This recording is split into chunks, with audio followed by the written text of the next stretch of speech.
Kedua kelompok ini bersatu dan mempunyai cita-cita yang bernama xenofobia dan faham neonazi. Jadi visi misi mereka ingin membentuk hal tersebut, dan mereka di baju jenis Rednik milik Rusia ini ada sebuah rel yang membuat tingkat akurasi tembakan jauh lebih baik. Akurasi menembak dalam posisi tidak nyaman sekalipun. Hey yo, what's good? Welcome back to Kamar Jerry.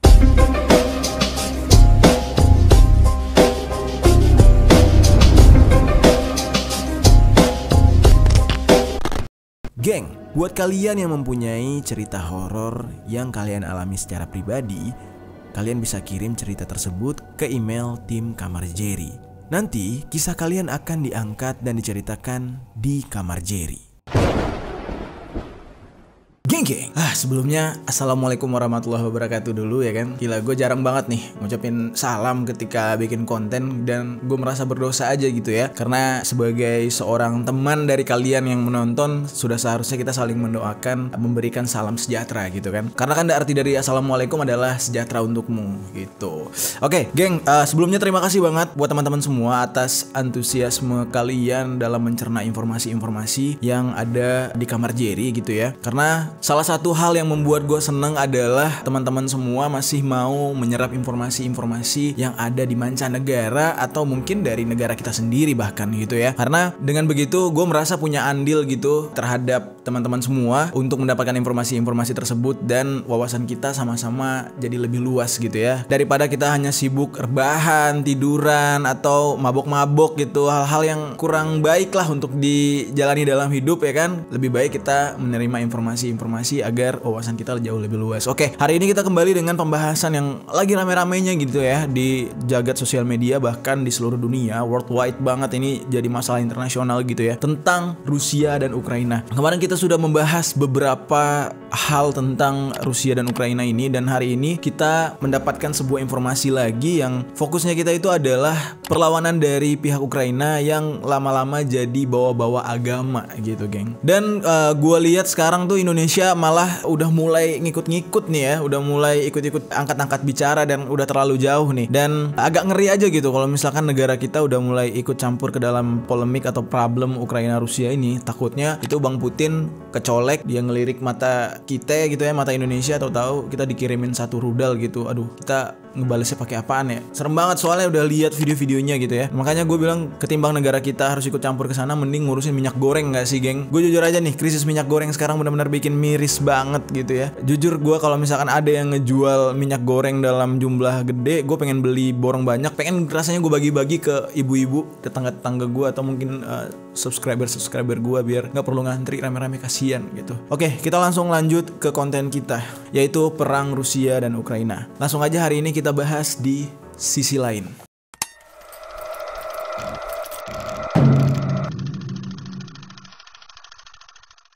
Invasi Rusia terhadap Ukraina terjadi pada tanggal 24 Februari 2022 ya. Dan serangannya itu nggak henti-hentinya nih, geng. Sampai sekarang pun masih diserang nih, sampai hari ini gue syuting nih. Dan Ukraina juga ikut membalas, dimana dia semacam memperlihatkan taring seolah-olah dia tuh nggak takut gitu sama Rusia. Balasan demi balasan Ukraina yang nggak jera-jera gitu ya, hanya membuat kota atau negara mereka makin lama makin hancur. Dan bahkan sekarang Rusia sudah memasuki ke jantung-jantung kota yang ada di negara Ukraina. Sokongan dari luar gitu ya, dari negara-negara lain, negara-negara Uni Eropa, negara Barat, Amerika gitu ya, membuat Ukraina ini semakin pede gitu buat melawan Rusia. Dan mereka lucunya di media sosial selalu membuat klaim telah membunuh pihak Rusia sekian, telah menghancurkan tank Rusia sekian. Namun dari pihak Rusianya sendiri cuma diam, mereka fokus untuk menyerang. Ukraina justru menghitung berapa kerugian Rusia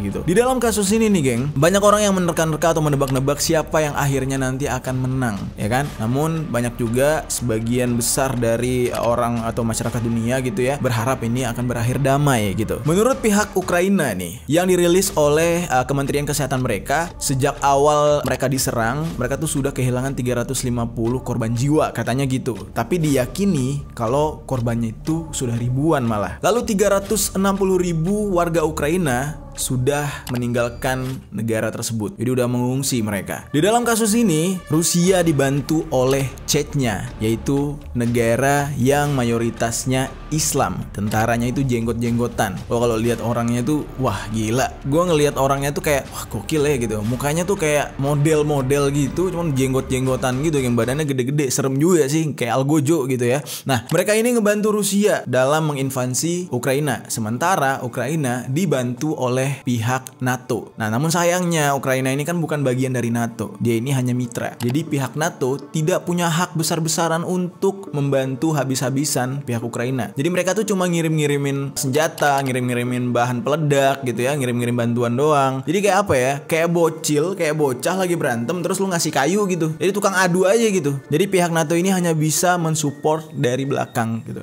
Di sini, geng, pergesekan ini semakin lama semakin gak berarah. Presiden Rusia tidak sama sekali membahas tentang agama. Chatnya sendiri pun tidak sama sekali membahas tentang agama dalam perang ini. Namun anehnya, tersebar sebuah video. Video ini adalah video yang disebarkan dari pihak Ukraina untuk mengultimatum pihak Rusia, terkhusus untuk sekutunya yaitu Chechnya. Nah, di video ini ada seorang pria bertopeng yang memperlihatkan kalau dia sedang mencelupkan peluru ke dalam lemak babi. Setelah dia memasukkan peluru tersebut ke dalam minyak atau lemak babi, barulah dimasukkan ke dalam magazine. Nah, sembari dia memperingatkan. Nih gue bacain ya peringatannya kayak gini nih, geng. Saudara-saudara muslim yang terhormat, di negara kami Anda tidak akan masuk surga. Anda tidak akan diizinkan masuk surga. Silahkan pulang. Di sini Anda akan menghadapi kesulitan. Terima kasih untuk perhatian Anda. Selamat tinggal. Nah, ini kan berarti pergesekan ini sudah masuk ke dalam ranah agama. Yang dibahas justru status kemusliman rakyat Chechnya. Sengaja banget memasukkan peluru ke dalam lemak babi dengan tujuan apabila ada tentara Chechnya yang tertembak, maka mereka akan haram. Sebenarnya hukumnya nggak begitu sih. Karena di dalam Islam sekalipun, babi ini seharam-haramnya masih boleh dimakan apabila dalam kondisi sedang terpaksa, dan itu juga bisa dimakan hanya sebelahnya doang. Jadi itu ada sebuah kisah nih ya dalam Islam. Ini mungkin ada teman-teman yang non muslim juga yang nonton, gak apa-apa kita saling berbagi informasi. Jadi di dalam Islam itu ada sebuah cerita, ada sebuah kisah di mana seseorang terdampar di tengah lautan, tidak ada makanan sama sekali dan tidak ada ikan lewat. Tiba-tiba ada bangkai babi yang terapung-apung. Di dalam Islam memakan bangkai aja nggak boleh, apalagi memakan babi. Tapi ini double trouble nih, bangkai babi. Nah, itu bangkai yang lewat diperbolehkan untuk memakannya, namun hanya satu kali dan hanya di satu sisi sebelah. Koreksi gue kalau misalkan gue salah dalam menyampaikan cerita ini. Apa yang dilakukan oleh tentara pihak Ukraina ini terhadap pihak Chechnya itu sedikit konyol gitu, karena hukumnya tidak seperti itu, geng. Jadi mau lo nembak pakai lemak babi atau tai anjing sekalipun, itu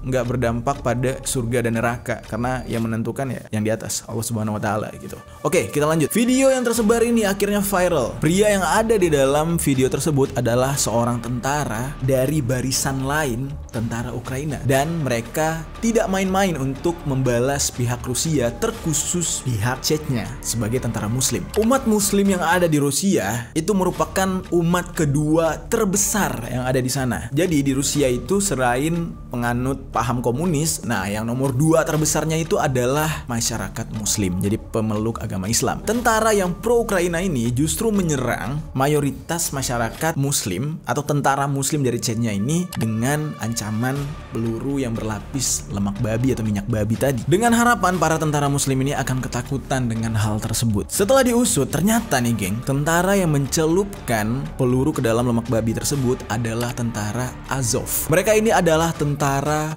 pro Ukraina. Mereka inilah yang disebut dengan neo-Nazi. Jadi mereka inilah penganut paham neo-Nazi yang berdiri di Ukraina. Nah, harapan mereka ingin menciutkan nyali tentara Chechnya. Namun sayangnya di dalam paham berperang umat muslim tidak seperti itu. Mau pakai senjata apapun, yang namanya kalau berperang membela agama itu matinya ya akan mati syahid, berjihad gitu ya. Namun dalam perang Rusia ini gue nggak paham nih, gue angkat tangan. Maksudnya gue nggak mau ngeklaim ini adalah sebuah langkah untuk berjihad atau mati sebagai syuhada atau mati syahid. Gue nggak bisa ngomong begitu karena gue nggak tahu nih apakah ada kepentingan agama di sini. Tapi yang jelas di dalam hukumnya mau pakai peluru apapun ya nggak ngefek sama surga neraka. Ya mati-mati aja gitu. Yang nentuin tetap yang di atas. Namun perlu kalian ketahui, geng, maksud Vladimir Putin mengirimkan tentara menginvasi Ukraina itu justru sebenarnya baik, ya kan? Kalau misalkan dari keterangan Presiden Vladimir Putin ini, dia melucut militer negara ini untuk melepaskan negara ini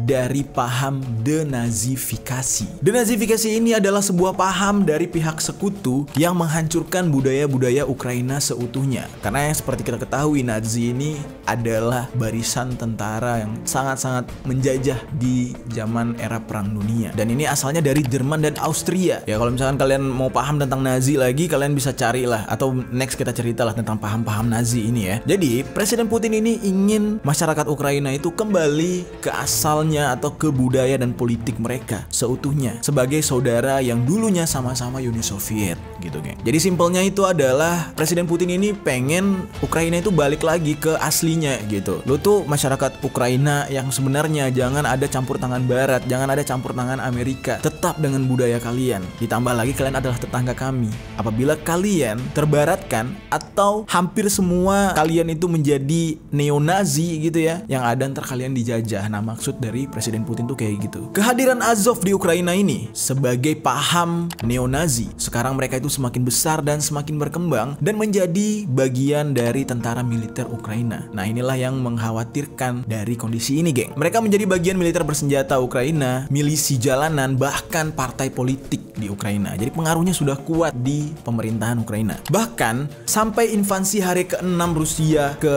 Ukraina nih ya, resimen militer sayap kanan milik Ukraina ini yang bernama Azov ini masih menjadi perbincangan hangat di kalangan tentara Rusia karena mereka emang geram banget pengen bunuh ini orang. Perlu kalian ketahui, gua agak reminder sedikit ya, pihak Azov ini atau neo-Nazi ini adalah tentara militer yang pernah ngebantai keturunan Rusia yang ada di Odessa.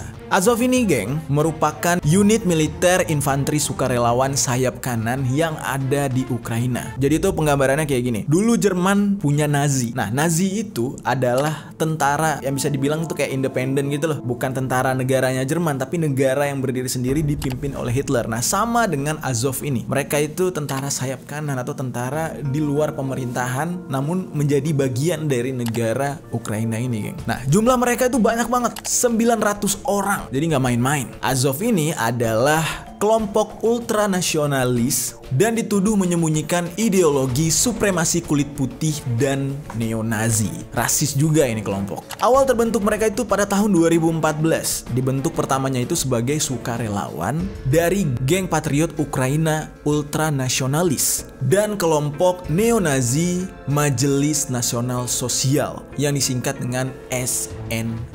Kedua kelompok ini bersatu dan mempunyai cita-cita yang bernama xenofobia dan faham neo-Nazi. Jadi visi misi mereka ingin membentuk hal tersebut dan mereka secara terang-terangan menyerang para migran secara fisik, menyerang komunitas-komunitas Roma serta orang-orang lokal yang menentang pandangan mereka. Jadi ini kayak pembentukan apa ya? Awalnya tuh kayak ormas kali, geng ya. Lama-lama jadi penjajah. Kayak ormas lama-lama membesar, pegang senjata, akhirnya mereka menjadi kuat dan pemerintah Ukraina menggandeng mereka untuk menjadikan tentara sayap kanan. Jadi Indonesia bisa aja nih kayak gini ya, tapi bedanya kita di Indonesia nggak bisa sembarangan ya megang senjata. Kalau di Ukraina kan kalian lihat sendiri, sekarang aja tuh presidennya kayak ngumpanin warganya disuruh pegang senjata. Ya otomatis mau nggak mau tentara Rusia yang ngebrondong atau ngenembakin warga sipil juga. Karena gimana membedakan yang mana warga sipil mana tentara? Karena warga sipil sendiri pegang senjata. Lalu di dunia internasional si presiden Ukraina yang backgroundnya pelawak ini malah bilang kalau Rusia membantai warga. Ya logik aja, warga lu kasih senjata, masa iya warga lu boleh nembakin tentara Rusia? Masa Rusia nggak boleh ngebela diri, nembak balik? Mau status dia warga biasa, warga sipil, tapi kalau sudah pegang senjata itu artinya menjadi lawan. Nah itulah yang terjadi di Ukraina sekarang. Sangat-sangat dilema lah. Sebagai batalion, Azov ini berada di garis depan untuk melawan pasukan pro Rusia yang ada di Ukraina. yaitu masyarakat Donetsk dan Luhansk, yang dimana mereka ini sudah diakui kedaulatannya oleh Vladimir Putin. Beberapa bulan setelah merebut kembali kota pelabuhan strategis yang bernama Mariupol dari pihak separatis yang didukung Rusia, ini maksudnya adalah masyarakat Donetsk dan Luhansk tadi. Unit tersebut akhirnya diintegrasikan ke dalam Garda Nasional Ukraina pada tanggal 12 November tahun 2014. Dan kejadian ini mendapat pujian tertinggi dari Presiden Ukraina di saat itu, yaitu Petro Poroshenko. Nah, disinilah awal-awal nama pihak Azov ini jadi harum, jadi wangi di hadapan pemerintahan Ukraina. Perlu kalian ketahui nih, geng, unit Azov ini atau pasukan Azov ini dipimpin oleh Andriy Biletsky, yang sekarang dia ini menjabat sebagai pemimpin Patriot Ukraina. Yang mana Patriot Ukraina ini didirikan pada tahun 2005, dan juga SNE tadi yang sudah didirikan pada tahun 2008. SNE ini sendiri, geng, pernah menyerang kelompok minoritas yang ada di Ukraina. Pada tahun 2010 ada sebuah pernyataan Biletsky ini yang bener-bener bikin kita tuh kayak, lah, ini orang kenapa sih kayak rasis banget gitu. Dimana dia mengatakan tujuan nasional Ukraina adalah untuk, di sini tertulis nih ya, gue bacain, memimpin ras kulit putih dunia dalam perang salib terakhir melawan Untermenschen atau ras inferior yang dipimpin oleh Semit. Nah, itu pernyataan dia, geng. Biletsky ini akhirnya terpilih menjadi anggota parlemen pada tahun 2014. Akhirnya jabatan dia sebagai pemimpin Azov dia lepaskan karena pejabat tinggi terpilih itu tidak boleh berada di militer atau kepolisian. Jadi agak sama atau agak mirip dengan kita di Indonesia gitu ya. Dan dia ini tetap menjadi anggota parlemen hingga tahun 2019. Ini saking rasisnya nih orang ya. Dia tuh berumur 42 tahun dan dijuluki Believol. Artinya adalah penguasa kulit putih. Nah, pada tahun 2016 nih orang mendirikan partai sayap kanan Korps Nasionalis, yang mana isinya itu adalah veteran-veteran perang dari anggota Azov. Jauh sebelum dia menjadi angkatan bersenjata Ukraina, pada awalnya Azov ini mendapat dukungan dari Menteri Dalam Negeri Ukraina pada tahun 2014. Nah, hal ini disebabkan ya, gara-gara pemerintah Ukraina ini mengakui kalau pihak militer atau tentara mereka itu, tentara asli mereka, itu lemah banget dan gak bisa melawan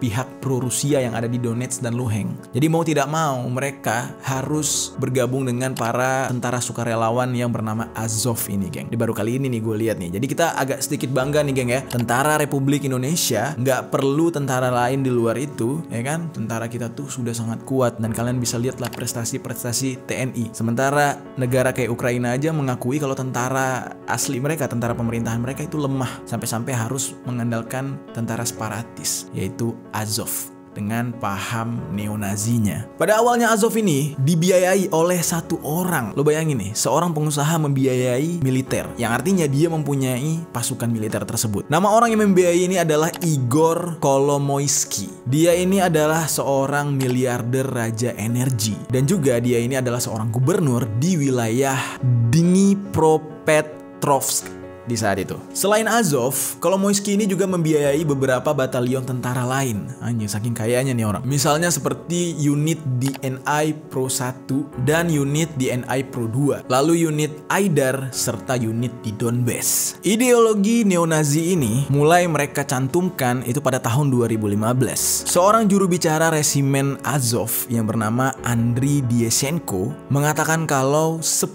hingga 20% rekrutan yang masuk ke dalam tentara Azov ini adalah Nazi. Jadi bisa dibilang ini adalah keturunan-keturunan yang memiliki paham Nazi. Ya mungkin bisa jadi keturunan Jerman kali ya. Pada awalnya nih mereka ini menyangkal atau nggak terima mereka dianggap memiliki paham Nazi seutuhnya. Tapi kalau kalian perhatikan di simbol-simbol yang ada di seragam mereka itu ada simbol swastika yang milik Nazi dan juga simbol SS Regalia. Jadi mau ngelak bagaimana? Itu udah jelas-jelas simbol pihak Nazi. Misalnya nih ya, salah satu seragam mereka nih, geng. Di seragam itu ada simbol Wolf Angel Neo-Nazi. Ini menyerupai swastika hitam yang memiliki latar belakang warna kuning. Terus mereka ngelak gitu ya. Mereka bilang kalau simbol itu hanya campuran dari huruf N dan I yang memiliki arti gagasan nasionalis. Pada Januari 2018, Azov ini meluncurkan unit patroli di jalanan. Jadi mereka tuh berpatroli di jalanan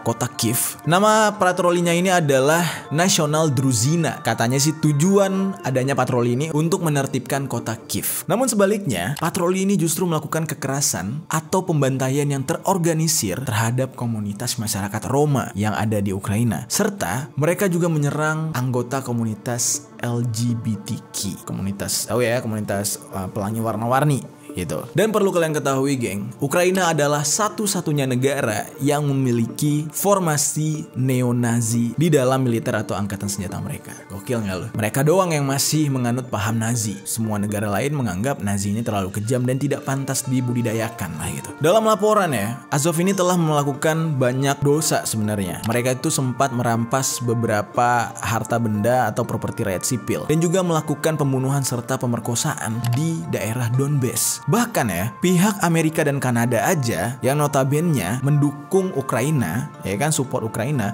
itu tidak mau ada hubungan dengan Azov ini. Hal ini dikarenakan pemikiran atau watak daripada anggota Azov ini benar-benar memiliki paham neo-Nazi. Seperti yang kita ketahui, Amerika anti banget dengan Nazi. Namun sayangnya nih, geng, pada tahun 2019, 40 anggota Kongres AS menandatangani sebuah surat yang menyuruhkan dicabutnya penganggapan oleh Departemen Luar Negeri AS yang tadinya ingin menganggap pihak Azov ini sebagai organisasi teroris asing atau FTO. Sampai akhirnya sekarang Amerika justru mensupport kelompok supremasi kulit putih ini dan mereka tidak masalah dengan paham ideologi neo-Nazi yang ada di Azov. Ini aneh banget. Nah, itu dia, geng, pihak Azov yang membela Ukraina. Karena dari kemarin kita hanya membahas tentang sudut pandang dari sebelah Rusia doang. Kali ini kita mengkaji, ya kan, sudut pandang dari sebelah Ukraina yang didukung oleh angkatan bersenjata Azov yang memiliki paham neo-Nazi. Ini semacam apa ya, yang tadinya dianggap teroris gitu karena mensupport Ukraina, akhirnya Amerika support juga gitu, geng. Dengan demikian, geng, walaupun ada ancaman besar-besaran dari Azov, pihak Rusia tidak tinggal diam. Pihak Rusia bersiap-siap menerima balasan dari Ukraina dengan menciptakan sebuah baju anti peluru. Nah, kemarin kita sempat singgung-singgung ya masalah ini ya, dimana baju anti pelurunya ini mirip banget dengan prediksi The Simpsons. Nah, hari ini kita bahas nih lebih detail tentang baju milik Rusia ini. Nama baju ini adalah Rednik. Produk ini dirancang untuk bertahan hidup di dalam hutan dan menghadapi musuh di garis depan. Nah, pakaian ini mencakup sistem serangan. Jadi udah ada senjata dan amunisi di pakaian ini. Terus juga ada sistem pengawasan dan penargetan serta alat keselamatan dan pertahanan. Tuh helm dan rompi anti peluru. Jadi udah lengkap banget, udah kayak robot gitu, geng. Bahkan di baju ini ada sistem pendukung kehidupan serta sistem komunikasi. Udah lengkap parah. Rednik ini dibuat dengan bahan serat aramid mutakir yang membuat para prajurit atau pasukan Rusia yang memakai rompi ini bisa menghadapi kondisi apapun, bisa menghadapi kondisi alam seberat apapun. Dan bahan ini dikenal sangat kuat. Para prajurit Rusia bisa bergerak bebas seperti apapun tanpa harus takut bahan ini akan sobek. Yang bagaimana mau sobek, peluru aja nggak tembus gitu, geng. Dan bahan ini tidak menyerap air sama sekali serta anti resisten atau anti tekanan gitu, anti guncangan hingga 300 kg. Bayang tuh ya. Setelan ini atau baju anti peluru ini menyamarkan seorang prajurit yang memakainya dengan keadaan kondisi lingkungan ya, kecuali bisa terlihat dari penglihatan menggunakan inframerah. Jadi kan itu pasti akan kelihatan gitu ya. Dan menurut sang ahli yang merancang pakaian ini, bahan serat aramid ini sangat tahan terhadap api, jadi nggak bisa kebakar. Bahkan sarung tangannya nih, geng ya, dilumuri dengan minyak atau bahan-bahan yang mudah terbakar lalu dibakar, itu tidak akan menghanguskan sarung tangan tersebut. Jadi benar-benar kuat dan canggih. Dan ketika uji coba nih ya, seseorang yang memakai sarung tangan tersebut memasukkan tangannya ke dalam panggangan itu tidak merasakan apapun. Jadi benar-benar aman dan terlindungi. Namun kekurangannya itu adalah apabila seluruh tubuh yang menggunakan pakaian anti peluru Rednik ini disiram dengan bensin dan dibakar lebih dari 15 menitan. Karena dikatakan dia mampu menahan sekitar 30 detik suhu ekstrim. Selebihnya ya tergantung daripada si pemakai, katanya begitu. Cuma untuk menahan peluru itu bisa sampai kaliber 50 apa 90 gitu. Jadi benar-benar kuat baju Rednik punya Rusia ini. Nah, lalu pihak Rusia ini juga dipersenjatai dengan senjata jenis EK-12.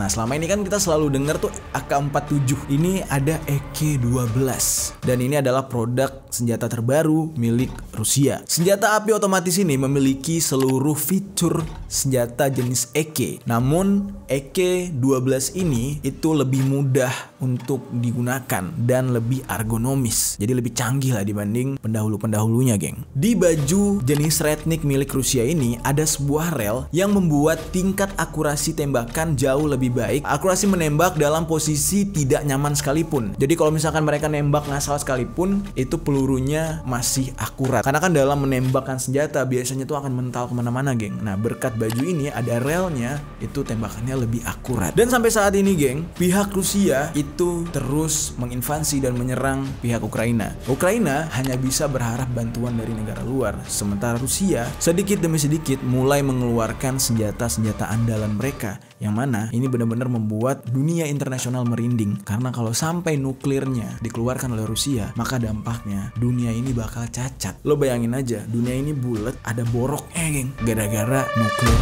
Rusia.